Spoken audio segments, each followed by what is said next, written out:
Praise God. So, let's proceed po for our Sunday life. So, medyo na, pero, ayun, let's make this just quick. Gawin talaga nating Sunday vibes. Pero, ayun, the Lord has bestowed a way for this morning. And, napaka-ano po nitong word na to. In a way, nakaka-convict on sa atin bilang mga Kristiyano, bilang sa nakakilala kay Lord. Ngayon, matagal na or bago lang, pero I know na everyone makaka-relate po dito sa prayer. So, let's pray po muna. Lord Father God, maraming salamat sa umagang ito na pinangulakan kami ulit na parating dito yun sa bahay mo, Lord Father God, upang makinig ng mga salita mo, upang awitan ka ng papuri, salamatan ka sa kadakilaan mo, Lord Father God, sa buhay na binigay mo sa bawat isa, sa blessing na patuloy mo pinaprovide, at sa mga answered prayers na hindi mo tinitigilan na tugunin mo, Lord Father God, sa buhay ng mga iyong lingkod, Lord. Kaya sa umagang ito, buksan mo puso't isipan namin para ma-absorb namin, Lord, yung salita at i-apply namin ito sa aming buhay. Muli, Lord, sa iyong lahat ng papuri, sa iyong lahat ng pasasalamat, Jesus, we pray. Amen. Ayun, so, yung share ko po ngayon is, I think verse of the day po siya kahapon ba, or this past few days. So, sabi sa Romans chapter 8 verse 6, sabi dito, the mind governed by the flesh is death, but the mind governed by the Spirit is life and peace. Amen.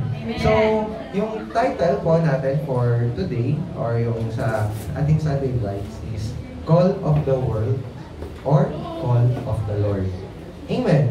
Kasi, ayun nga po yun yung nanlalaban po sa atin dito sa mundo. It is either yung sarili natin or yung mundo, or hayaan natin na si Lord yung kumilos sa buhay natin. Amen? Lalo na sa pag-iisip po natin, sa puso natin, kung ano yung nararamdaman natin, kung ano yung mga iniisip natin. Nasa sa atin yun kung hahayaan ba natin na, kung ano yung nararamdaman natin, i-overflow lang ba natin, kung galit ka, sige, magagalit talaga ako. Or, will you let the Lord na, hindi, gusto ko ng kapayapaan, gusto ko ng, ayoko na away, gano'n. Parang, Lord, instead na makipag-away, Lord, kung sino man itong kaaway ko, Lord, sinasayo ko na lang, pinapasayo ko na lang. Ganon Ganon yung concept ng verse po natin sa Romans 8:6 na kapag pinairal natin yung tayo, syempre, may consequences. Pero pag pinairal kasi natin yung si Lord yung mag-guide sa atin, there's a reward at the end. Pero hindi tayo mag-focus doon sa reward. Doon tayo sa personal development natin or yung growth natin as a Christian. Amen? Kaya po, ayun, there's a question dito sa verse na to. So, sabi dito, God's instruction to us is so easy. Sino nag-agree at sino nag-disagree? Na madali lang yung pinapagawa sa atin ni Lord. Pero may but po yun Ibig sabihin, meron. Pero, it is us that makes it hard to follow. Amen. Nahihirapan tayo kasi, ito na nilatag na ni Lord, nandyan na, pero, hirap na hirap tayong alam naman natin na provide ni Lord lahat. I-bless ka naman niya. Pero parang nandoon pa rin talaga yung nagdududa ka. Lord, sure ka ba? Or parang, Lord, parang ang hirap naman nito. Yan. So, may doubt ka na doon sa part na kayang gawin ni Lord yung lahat ng iniisip mo. More than, or much more greater doon sa iniisip mo. Pero, ayun nga, tayo mismo yung nagre-resist or tayo pumipigil doon. Kaya meron po tayong 4 pointers. Bakit sobrang hirap na sumunod kay Lord kahit na ang dali-dali lang ang pinapagawa niya? First, due to our nature. Amen. Kasi sabi sa Romans chapter 8, verse 8, those who are in the realm of the flesh cannot please God. So, kung yung nature natin, makamundo, nandito tayo sa mundo. So, hindi natin pwedeng sisihin na, Lord, ang hirap naman maging spiritual kasi nandito ako sa mundo. That's why we are fighting every day, our everyday battles. Kasi nandito nga tayo sa mundo.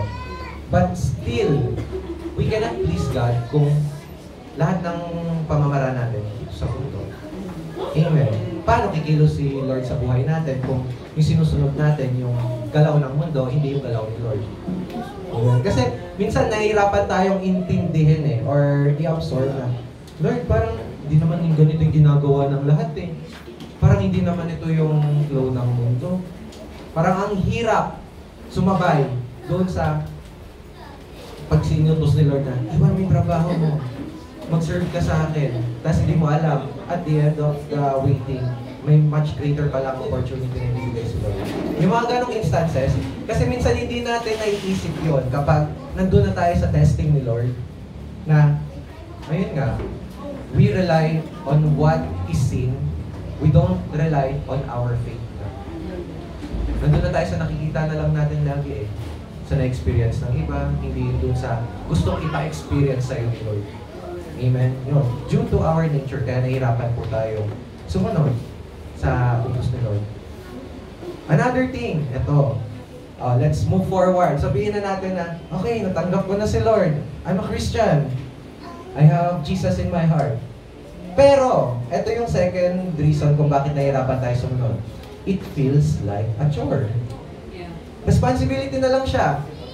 Nakasanayan mo ng ginagawa, araw-araw, or yung iba dyan, may life group on Tuesday, merong service ng Wednesday, may practice ng ganito. Parang nagiging routinary na lang siya. Pero kasi, doon mo makikita yung heart ng person na once you serve the Lord, or binigay mo na sinurrender mo na kay Lord yung buhay mo. Amen? Na dapat ganito yung mindset. Colossians 3:23. Whatever you do, work at it with all your heart as working for the Lord, not for human masters. Kaya naubos tayo minsan or parang pagod na ako, ayoko na, sila na naman makikita ko, mukha na naman nila, ulit-ulit na lang, ilang years na. Kasi, ibig sabihin, our hearts is not aligned na dun sa pagsaserve natin. Ibig sabihin, nagsaserve na lang tayo para makita ng ibang tao na, ay, ito, praise God, nag-lead ng worship, nag-lead ng life group, nag-share ng word, ganon. So, nagiging na lang siya, parang responsibility na lang siya. Pero, yun yung dapat alisin natin sa puso-isipan natin na dapat hindi siya nagiging out of responsibility, out of love for the Lord natin ginagawa yung pagsaserve natin kay Lord. Amen? Hindi siya, chore. Next. Ayun, so this is one of the most painful thing na sinabi sa akin ng Lord na pinarealize niya din. Tapos na-convict in a way na na-release pa tong, or parang na-release or na-remind sa akin to ni Lord once I have a talk with my prayer buddy. So, itong third pointer as a Christian, ito yung natin, minsan, we already forgot. So, we stop praying. Amen. Sino dito naniniwala na walang imposible basta pinagpe-pray mo kay Lord? Amen. Continuously mong pinagpe-pray kay Lord. Hindi ka titigil hanggat hindi kumikilos si Lord dun sa prayer mo. Amen. Ako, honestly, kahit right now, nakikita ko talagang yung talagang sobrang prayer. Well, syempre, sa household, si Mama. Meron kaming relative na continuously lang pinagpe-pray, tapos iniiyak niya talaga ng iniiyak. Tapos, talagang yung life niya is 50-50 na, tapos lagi niyang pinaprayer request sa lahat ng mga PLG na sinasamahan niya. Tapos ngayon, praise God, yung 50-50 ngayon, parang nakatanggap na kay Lord, nakauwi na sa bahay nila, tapos okay na siya. Parang sabi ko, Lord, yung parang yung 50-50 na yun, parang ikaw mismo, magda-doubt ka na sa sarili mo na, magpe-prepare na ako pag namatay siya. Pero nandun yung part na, wait lang, may chance, nandyan pa 50-50 pa lang. So parang tayo, kapag feel natin na wala nang chance or parang yun na yun, nakaset na, parang nakataga na sa bato. Hindi ganun kumilos si Lord. He is thinking outside the box kasi tayo nasa loob Kung ano yung nakikita natin sa mundo, kung ano yung tinuturo sa atin, kung ano yung alam natin, nakabox tayo doon.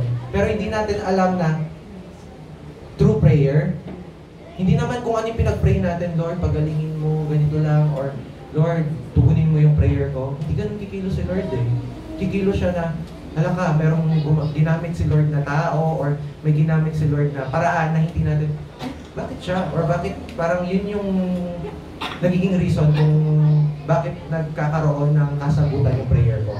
Hindi natin na-expect kasi, ayun nga, parang si Lord alam niyo pa yung kasabihan na hitting two birds with one stone. Yung parang kumilos ka lang sa isa, parang dalaway na ayos.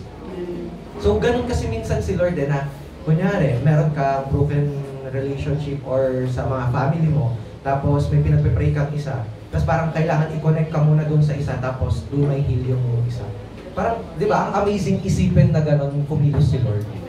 Na link, through link, hindi niya hayaan na, kung ano lang yung pinag-pray mo, yun lang. Kasi, yun nga, doon tayo magpo-fall na, kung ano yung plan ni Lord sa buhay natin, hindi lang yung kung ano yung iniisip natin. It's much more greater. Kaya let's not stop praying. Yun yung power ng prayer po Kaya sobrang importante ng Wednesday prayer night din. Kahit mag-join lang po kayo ng online, mag-send po kayo ng mga prayer request niya. Kasi there is power in prayer po. And nakikinig si Lord sa bawat dalangin ng anak niya. Kahit hindi niya nga anak basta mag-pray lang didinggin at didinggin niya. Amen. Kasi alam niya, deep down inside in the Lord's heart, na may chance yung mga nawawalang tupa na may balik kay Lord. Amen? And lastly, ayun, the reason kung bakit nahihirapan tayo, ito yung isa din po ito sa masakit. You already gave up. Tinanggap mo na lang. Yun na yun Pero kasi, sabi sa 2 Timothy, chapter 4, verse 7, I have fought the good fight. I have finished the race. I have kept the faith. Doon ba sa pag-give up mo? Did you fight the good fight of faith? Masasabi mo bang natapos mo yung race? Masasabi mo bang you have kept that faith? No. Kaya hirap na hirap tayo Kasi, yun nga doon tayo nabubuhay. We live by faith, not by sight. Amen. Pero tayo bilang mga tao, syempre, nandun pa rin yung gusto natin ng assurance, gusto natin ng comfort from the people around. Pero kasi, ayun nga, paano kapag nawala na yung hinahanapan mo ng assurance? Paano kapag wala na yung mga nilook up mong mga tao or dyan sa paligid mo? What if it's only you and the Lord? Will you still go? Will you still finish the race? Amen. Kaya po, let's keep that faith. Not for others, but for ourselves. Kasi, ayun nga po, we are serving the Lord, not the people. Yes, we serve the people in some manner, or parang may times na kailangan din natin tulungan yung mga kapatid. Pero, let's always think na it's for the Lord. Amen? Kaya, ayun po, sa umaga pong ito, let's not all give up. And alam naman po natin na si Lord bumubulong sa atin, meron sinasabi sa atin kung anong dapat mong gawin, anak. Kilusan po natin kung ano yung pinapagawa ni Lord kasi hindi po natin alam kung paano kayo i-bless ni Lord, paano i-elevate yung buhay mo nang hindi mo alam na, ay oo nga no Lord. Ayun nga po yung amazing na kapag sumunod ka lang sa inutos ni Lord, tapos nag-enjoy ka, tapos alam mo na you're doing it for the Lord, hindi mo na iniisip kung gaano maraming oras yung ini-spend mo. Tapos, at the end of the day, marirealize mo, ayaw nga no, dati hindi naman ako ganito. Ayaw nga no, Lord, wala naman itong blessing na to dati. Bakit nandito na to? Parang, dahil hindi mo inaalala kung ano yung mga bagay sa mundo, si Lord na yung nagpo-provide ng lahat. Doon mo mas ma-feel na, si Lord talaga yung kaya mag-provide ng pangangailangan natin. Whatever it is. Amen? Kaya let's prepare po for our worship, our praise with the Lord this morning. And I know, lahat po tayo, may kanya-kanya po tayong pinagdadaanan sa buhay. And let's enjoy communicating with the Lord this morning, all throughout. Amen? So let's pray po.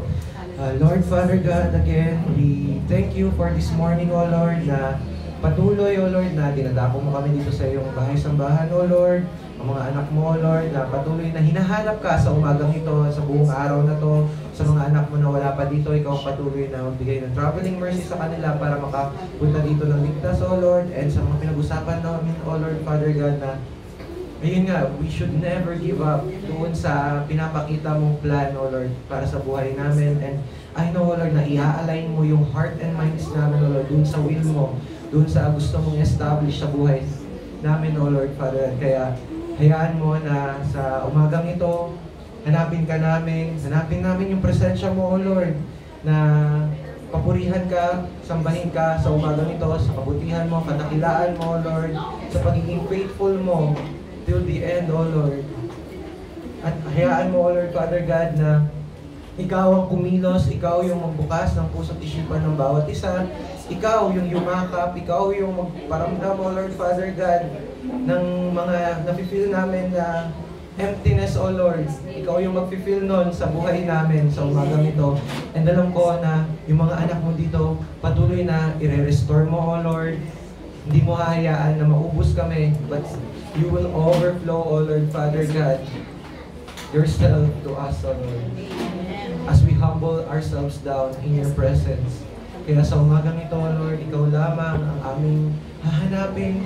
Ikaw lamang ang aming may tataas. Walang ni isa sa amin, O Lord, ang mag-glorify, kundi ang pangalan mo lang, O Lord. And all this, O Lord, we raise unto your name, O Lord. In Jesus' name, in Jesus' mighty name. Amen.